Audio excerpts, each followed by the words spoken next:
David, who says, we have friends who do not celebrate Christmas because they say December 25th is really a pagan holiday. While I agree that Jesus may not have been born on December 25th, he certainly was born as described in the Bible. How do I respond to them? Well, in a sense, tell them they're right. You see, the winter solstice a couple of days later was the shortest day of the year, and the pagans had something called Saturnalia. And it was a time of lawlessness because all the laws were suspended. And people, a bunch of singers actually wandered the streets naked singing. And then they had orgies, sexual orgies. It was a mass thing. Well, when the Catholic Church came along in Italy, the Romans and others didn't want to give up their holidays. So they said, okay, we'll Christianize it. And so they said, okay, we'll say the birth of Jesus was the 25th of December. And then there was a monk who began to add it up. You see, if you read in Luke, it says there's a census taken when Quirinius was governor and so forth and so on. And they could take those leaders and figure the exact time dating from the foundation of Rome. And that's when the dates were established. And so they get pretty close to the date.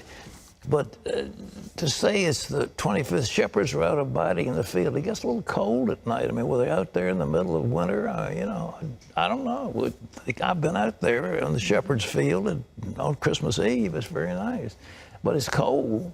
And nevertheless, I mean, what was going on? So all this business about mistletoe, pagan. Christmas trees, pagan. Giving out gifts, pagan. Every bit of it is pagan. Every single bit of it is pagan. We've Christianized it all. All of us are susceptible to people telling us stuff from the time we're born. We don't know. I'm a little kid. I'm born and I come into the world and people start telling me stuff. Who's the person I'm going to trust the very most after being born? Your mother. There is no doubt about that. If you can't trust your mother, I want to know who you can trust. This is the one that gives you physical nourishment from her own body, gives you the ability to speak a language. That's why it's called your mother tongue.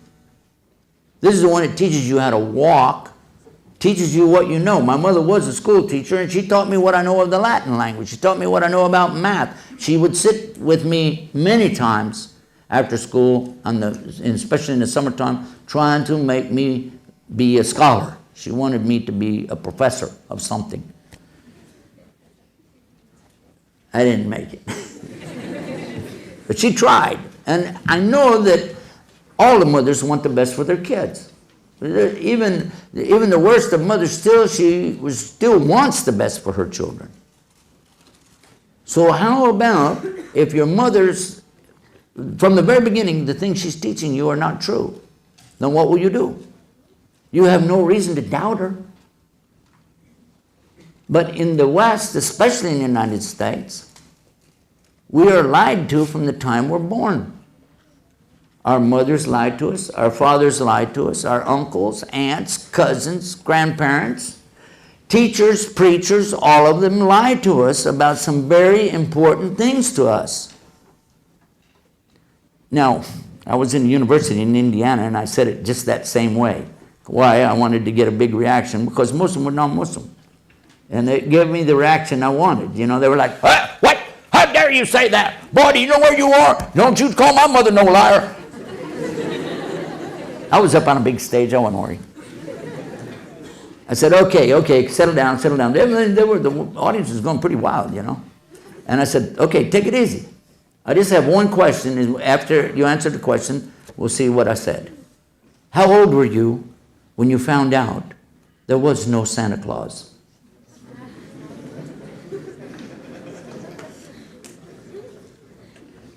You should have seen their faces. By the way, they weren't laughing. They were like, oh, God.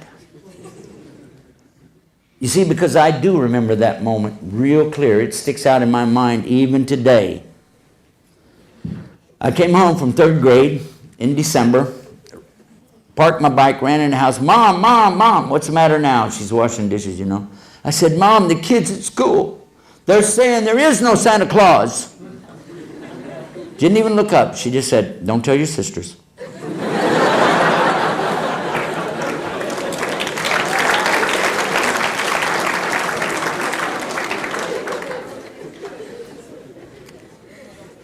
At that moment, I was thinking, you know, like Luke Skywalker, my mother has gone over to the dark side.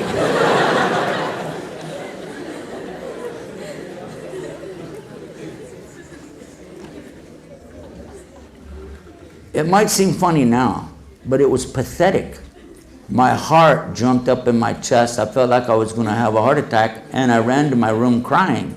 And I was thinking, I want to call my grandmother. I want to call my grandmother. I want her to tell my mother this is a big lie. I know if I call my grandmother, because she would never lie. That's my grandmother. She'll set everybody straight.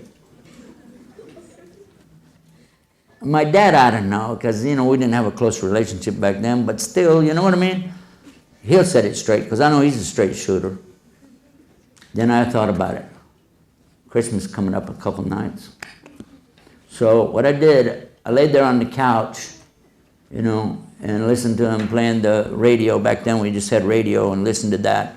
And the music coming over there for Christmas, Merry Christmas, all that stuff going on and on. I kept pretending like I was asleep. Then I heard my mom say, shouldn't we wait a little longer until, you know, maybe he goes to bed? Dad said, he's asleep, he'll never wake up. I said, man, I got him going. I had my back to him. I put my head down in the couch, and I'm listening real close. And she said, okay, let's go get the stuff. No way. No way. And I heard him bringing the stuff in, and one of the things was a bicycle for me. And you know, as much as I wanted that bicycle, it was killing me to know that they had done this. And I still didn't want to believe it. And the next morning when they're saying, okay, wake up, it's time for Christmas, Santa's been here. I went out there and I looked, and I knew, as soon as I looked at the card on there, I knew the signature. My mother forged Santa's name. It took time for me to get over it. I didn't like it. And then I was thinking, you know what? In a few months, oh my God, you don't mean to tell me they're going to tell me there's no rabbit that lays colored eggs? What next?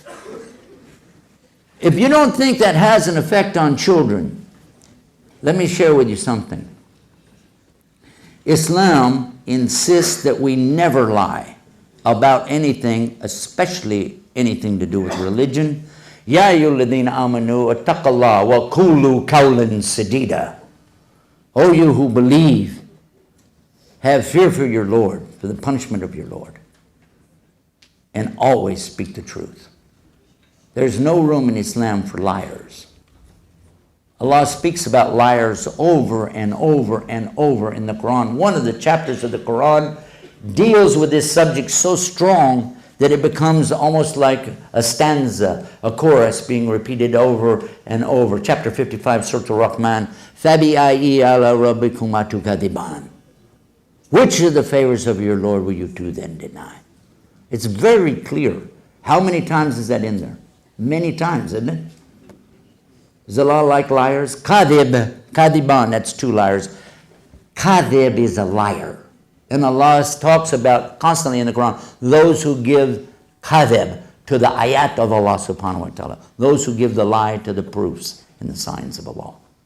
There's no room in Islam for liars. There's one hadith, I've been told that it's not sahih, but it is perhaps hasan. This means that we won't use it for anything more than fada'il. We won't use it for a rukn of Islam, but it means that you consider this.